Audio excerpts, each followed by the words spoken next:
আসসালামু আলাইকুম ওয়া রাহমাতুল্লাহি ওয়া বারাকাতুহু। নাহমাদুহু ওয়া নুসাল্লি আলা রাসূলিহিল কারীম, আম্মা বা'দ।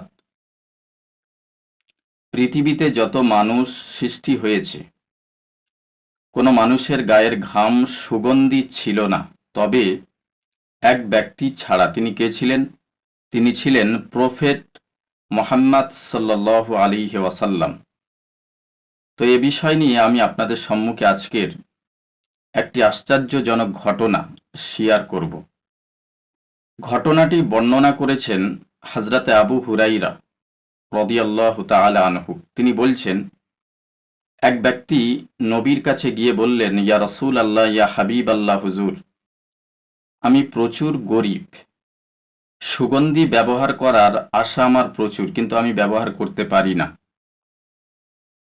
নবীজি ওই লোকটিকে বললেন, আগামীকাল তুমি একটি শিশি নিয়ে আমার কাছে উপস্থিত হবে।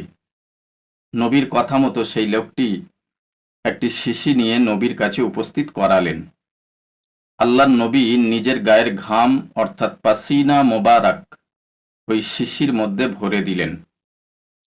কেতাবের মধ্যে লেখা আছে, ওই লোকটি যখন নবীর গায়ের ঘাম পাসিনা মোবারক নিজের গায়ে ব্যবহার করত, গোটা মদিনা সিটি, মদিনা শহরে খুশবু ছড়িয়ে পড়ত।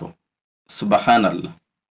এমনকি ওই লোকটির ঘরের ভিতর দিয়ে এত তীব্র সুগন্ধি বের হতো, প্রতিবেশীরা ওই ঘরটিকে বাইতুল মুতায়্যিবিন অর্থাৎ সুবাসিত ঘর নামে আখ্যায়িত করেছিলেন।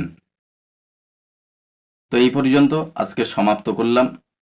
আবার একদিন আপনাদের সঙ্গে দেখা হবে। সুস্থ থাকবেন, ভালো থাকবেন।